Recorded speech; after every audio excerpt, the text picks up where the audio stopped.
If somebody had told me like 10 years ago that not only was I going to be an atheist, but I was going to be an atheist YouTuber trying to help other religious people get out of the religious trap, you know what I would have said? I would have told you, but to repent. I don't know. You better repent. Okay. Just that saying stuff like that, that's going to that's going to send you to hell. That's basically evil, what you just said. So I was thinking we could maybe go through and I can kind of walk you through my story so that you can hear exactly what it was that led me from a homeschooled fundamentalist Christian to atheism. But my name's Brentley. This is the Punk Apostate channel. Let's go.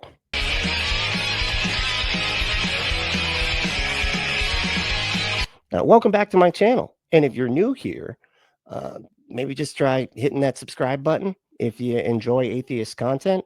And even if you're not new here, maybe comment below. Let me know what you think. Maybe share the show around, right? And you got to watch to the end. Okay, otherwise you will get cursed by Molech. Like atheists aren't going to buy that. That's we get a lot of atheist viewers. But if I was a Christian YouTuber, a lot of people watching to the end. Wait, I'm going to be cursed if I don't watch to the end. I got to watch to the end, and that's what I got to do. It's I don't want to be cursed. I don't, I've got enough stuff to deal with right now. I don't need to add curses to the mix. So, like I said, my name is Brentley. I was actually homeschooled by fundamentalists, and I want to make it real clear. I give my family kind of a hard time a lot. And I want to make it clear, I don't hate my family or anything like that. Like I see them as victims of religion. So I don't dislike them. They did the best that they could given the information that they had. And just turns out that the information they had sucked. So, yeah, I was homeschooled by religious folks, religious zealots. They are fundamentalists, right? And so to the point where they didn't even believe in evolution.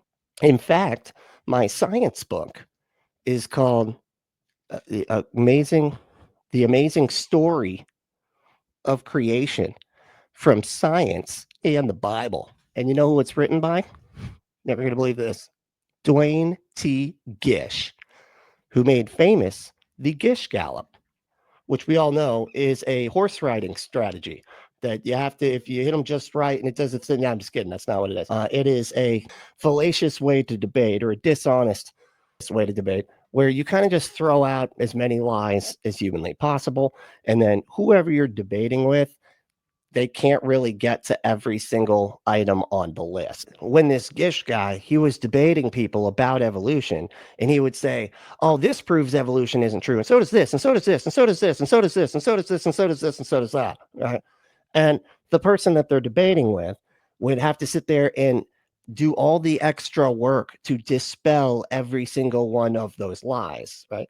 It's actually, there's actually a principle, I guess, that is related to this called the bullshit asymmetry principle, which simply states that the amount of energy that it takes to dispel lies is an order of magnitude larger than it takes to produce it.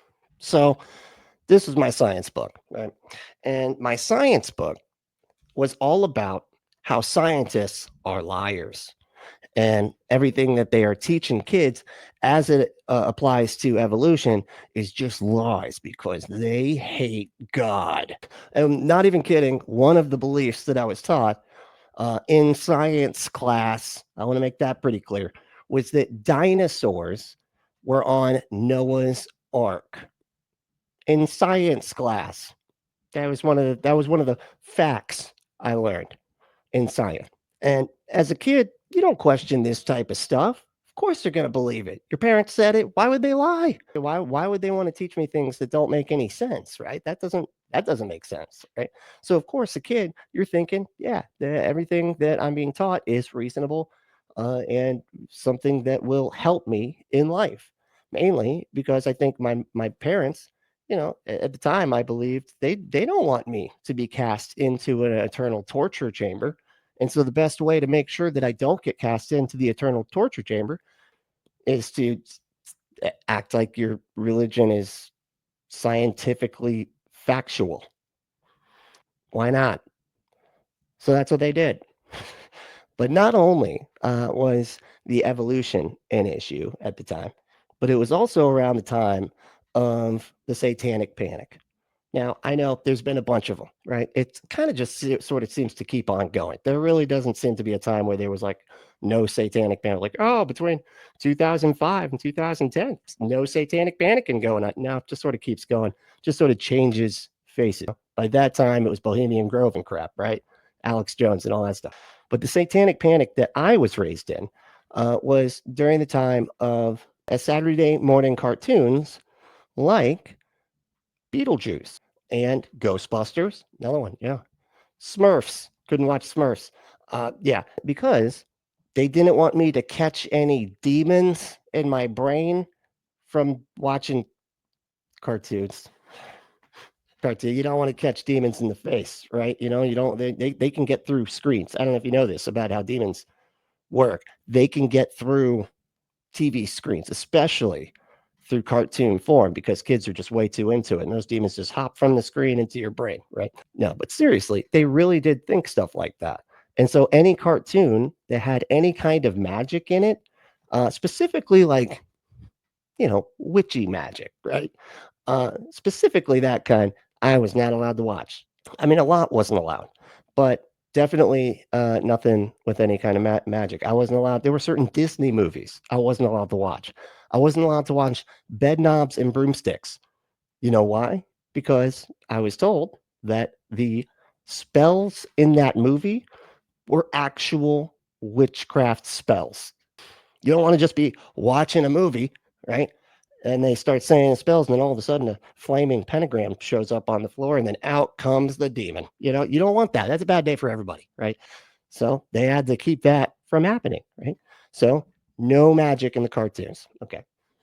It's kind of frightening when you're teaching kids that demons are all over the place. Usually parents have enough understanding of how the world works that when the kid thinks that there is a monster in their closet, you don't, you know, a parent would be like, no, those aren't real, right?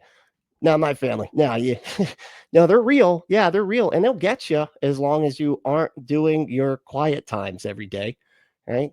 They're just, you know, they're in there. They're just called demons. And they can only get you when you're not doing the Christian religion hard enough. Okay. So hey, you got nothing to worry about. Okay. You got nothing to be afraid of. All right. As long as you're doing the religion perfectly all the time. Don't skip a quiet time. All right. That opens a doorway. That opens a doorway. If you skip a quiet time, man, they can get right in there. So there I am, this kid, believing that demons are all over the place. Not only that, but I remember my family had a record, and it was this comedian, and his name was Mike Warnke. Okay. And he was this wackadoo comedian. He basically just ripped off a bunch of Gallagher bits, and he would do, you know, like, why do we drive on parkways and park on driveways? Oh, that was kind of his whole thing. He just literally stole the bits from Gallagher. And at the middle of his show, which seemed like a strange choice, all of a sudden he would start talking about how he had sacrificed a child to demons in a satanic cult. And then tells his whole story, his testimony about how he was a high priest in the satanic church, right? But then he got saved. Jesus found him, right? And so he was like, I'm not going to be a Satanist anymore, right? Well, demons don't let you. It's like I guess it's like the mafia. You can't just get out that easy. They don't let you out, right? You know, so you got to have that scene where you take off all your jewelry, right? Put up the jewelry, or I don't know. Anyway, but he had become a Christian and left the satanic cult that he was in, right? And what he would say would happen was that demons were sent to him in the middle of the night, and they would throw him out of his bed in the middle of the night. These demons that came after him because he became a Christian after being in a satanic cult. I remember hearing about this when I was 8 years old. I was a child. That's terrifying. Why would you? I don't understand why anybody would say that type of stuff to children, but it kind of, I don't know, it sort of induces, I don't know, panic attacks and stuff like that. I don't know, maybe panic disorders forever. right? My goodness. You're telling a kid that there's invisible, undetectable monsters all over the place. What do you expect them to do or not do? Which is everything, because the world's terrified, right? But as it turns out, none of that was even true. Mike Warnke, a complete fraud. He was just a liar. He just wanted to be famous. He just wanted to rip off Gallagher jokes and still be able to get famous. Well, how do you do that? Well, you lie about being in a satanic cult during the satanic panic, when pretty much everybody would buy pretty much anything, as long as it had to do with satanic crap. But that was the type of stuff I believed from a young age, was that demons were all over the place, right? There were warlocks casting spells, demons that could get in your brain from cartoons on the television. So as I grew up, I got really into, and this was at the time, it was just kind of that time and place. I'm a millennial at the later stage. So 80s baby, 90s, grew up in the 90s, right? And punk was kind of a big thing at that time. Even, get this, in the Christian world. That's right. Yeah, we had Christian punk. I know it seems like it doesn't make sense, and it doesn't. Okay, it really doesn't. But we didn't know that at the time, right? I was just a punk, you know. It was like the little bit of self-expression I really felt that I could have, and it was really cool because downtown, the city that I was in, this they had this homeless shelter, right? And it was a Christian homeless shelter. It was ran by a Christian guy. Now the dude that ran it was a bit more progressive, a little bit more liberal. He really had a heart for the homeless, as they would have said. And he had this venue, and it was a punk venue, right? So we would go there like all the time, right? And it was because it was put on by a Christian. I was actually able to get out of the house and be able to go to punk shows. Now, all the punk shows that were there were not all Christian, right? In fact, a lot of them weren't, but there was a lot of Christian shows too. So I kind of had a nice mixture there. But I had kind of my first exposure to like true punk. It was honestly kind of a lifesaver. Just being in those spaces with those people, and just having an outlet for expression, and just fast, angry music was just everything to me at that time. Well, I started a Christian punk band, right? Me and my buddies, we got into a Christian punk band. We were really young. We were like 13 years old. We had Liberty Spikes. We had the mohawks, right? Jackets. It said "Punks for Jesus" on the back, on the back of our jackets, right? Anyway, and so we had a Christian punk band. We played at that venue. Continued for a long time. Was in a bunch of different punk bands, right? And started playing at different churches. I was in my teens by this time, right? And I was in this one punk band called Unknown Hour, and we played at a lot of different churches and stuff. We did pretty good. We did pretty well for ourselves at the time. For a couple of kids or whatever, right? Well, at one point, our drummer he was going to be going off to the military, and he had asked his dad if he could have a beer, right? He was like, "I'm going to be going off to the military. I kind of like to be able to have a beer before I go get shot at." And his dad, of course, was like, "Well, if you're old enough to get shot at, well, then you're old enough to drink a beer with your old man," right? So he drank a beer with his old man, and somebody, some snitch, right, found out about it, right? And you know what happened? They said that our band was, and this was the way they described it, was involved in alcohol. The band, all of us, me included. So I didn't even drink that day at all.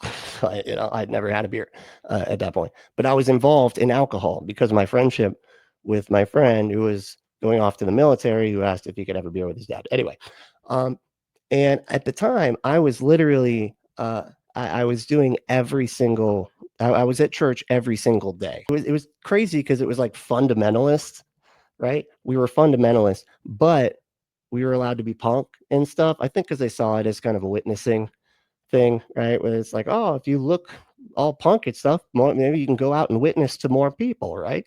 Like I said, I was there every single day, Monday through Monday. I did all the services. I played music, even led a Bible study, did all sorts of stuff. When that rumor came out that I was involved in alcohol, I lost everything. I lost all of it. I lost all my responsibilities, lost most of my friends. Everybody kind of like started to look at you differently, you know? And I remember being like, hold on, why would this happen? I didn't make any mistakes. I didn't drink alcohol. I didn't do anything, right? And yet all it took was people to lie or believe lies, and then I was out of there. Lost my entire friend group, lost my whole community, really, that I was very heavily involved. That's kind of devastating. So at the time I was just then 18 years old. So, and at 18 years old, and I had never done anything. I'd never drank, I never smoked, I never did anything, right? I was totally clean. And at that point, that's when I started smoking cigarettes, right? And then once you get okay with harming your body to feel a little bit of a light head buzz, you tend to move into other areas there, right? And because everybody already believed that I was doing the alcohol stuff anyway, might as well give it a shot. Might as well see what it was like. Because of the way that I was raised and all of that toxic shame that came in the form of being kicked out of a community, which causes it a lot of times because that's just very humiliating and everything, right? And as well as just internalizing shame because of the religion itself. And toxic shame, it causes people to develop very unhealthy coping mechanisms like that of drugs and alcohol. The other thing too is that when you don't have a community and you were so used to having a community, it's really difficult to not have one. You know what community is always very welcoming to people? The street drugs community. It's crazy. They're always very welcoming. Nobody judges you, right? It's very judge free. Um, unless you take too many tokes, you know what I mean? It's like puff, puff, pass, man. What are you doing? But apart from that, people are pretty accepting. Well, got kind of lost down that whole rabbit hole. Now, keep in mind, this entire time, I never rejected my faith. I was still a hardcore Christian up until this point.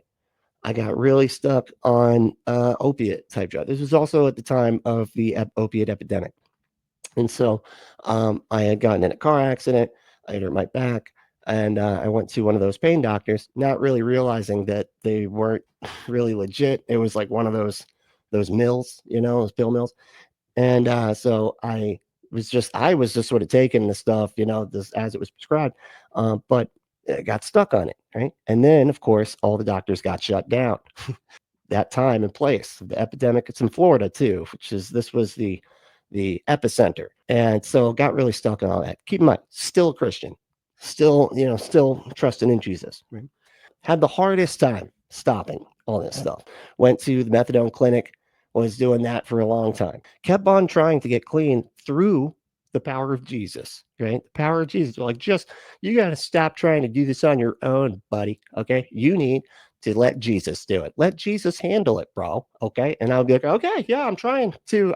Jesus said, hey, buddy, you can handle this. I don't know what I'm supposed to do. I thought, like, what does that mean? When people are like, just let Jesus handle it.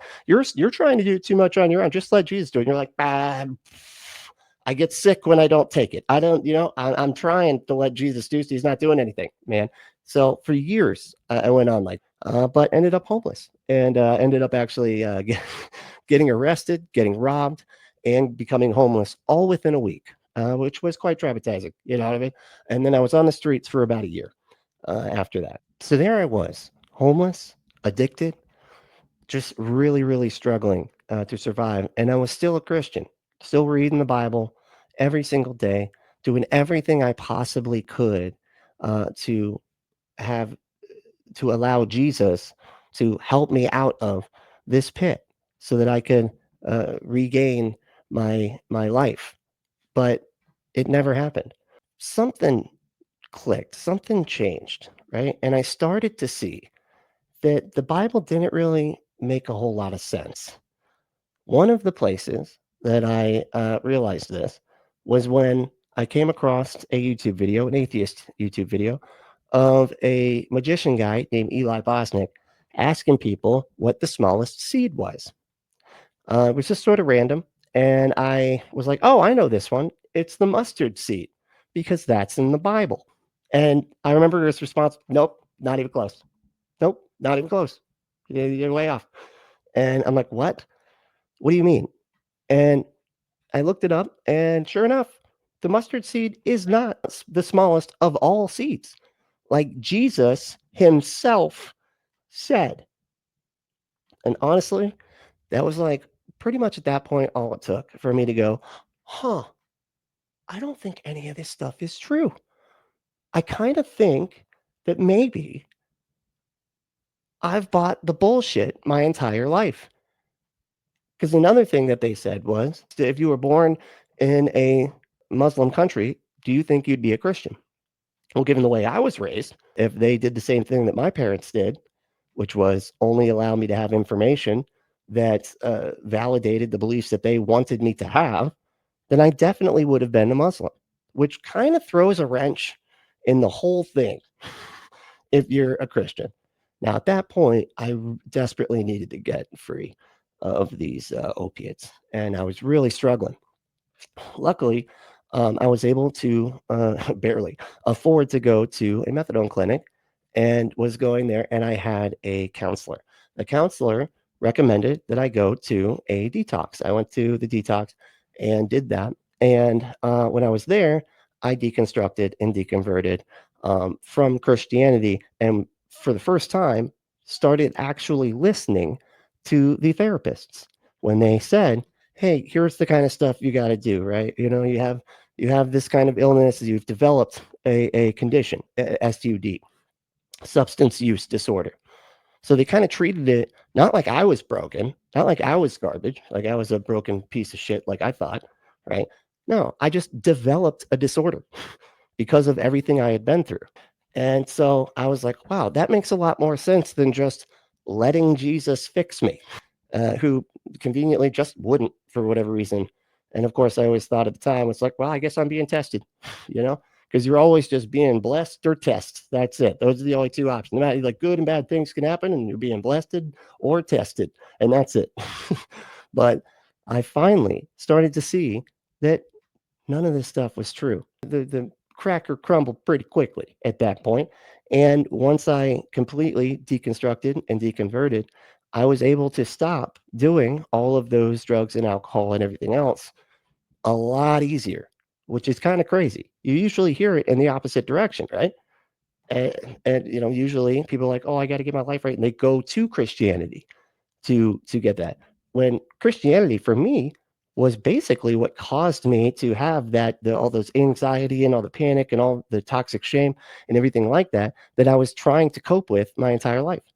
Once I deconstructed and deconverted, I was actually able to see the world the way it was. And at that point, that's when I found a lot of the atheist YouTube shows. Because honestly, before I got to a lot of the atheist YouTube shows and stuff like that, I believe everything. Before that, when I was a Christian and all that, I believed every single conspiracy. You know, I was pretty sure the moon landing was fake. You know, 9/11 was inside job, all that type of stuff. Everything, you name it, I believed it. Every cryptid existed and was real, and I totally bought it and everything.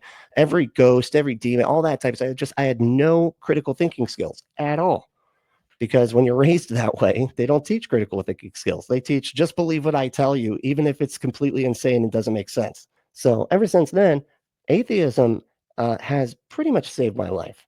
I've turned my life completely around, and now I can actually determine what is true and what is not true, and actually evaluate how to best enjoy and live my life.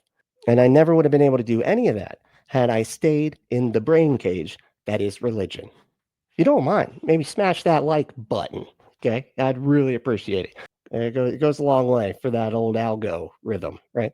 If you want to support the show, you can support us by supporting our sponsor, adamandeve.com, and enter code word Brently at checkout, Brently at checkout, and get your exclusive offer. Adamandeve.com is America's #1 adult toy dispensary. Save yourself a trip to that sticky store. You don't want to get the sticky. Just everything's sticky at that place. You know, don't just avoid the sticky. Have it sent directly.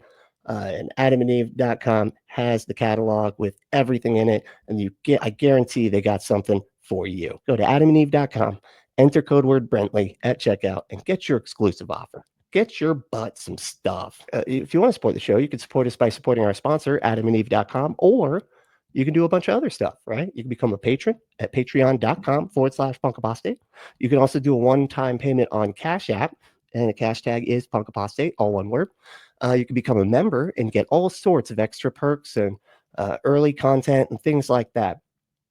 But if you want to email us, you can email us at punkapostate@gmail.com. You can also join our Discord and follow me on all the stuff. All the links will be below. But hey, the main thing is to stay logical, loving, skeptical, and compassionate. And we will see you next time.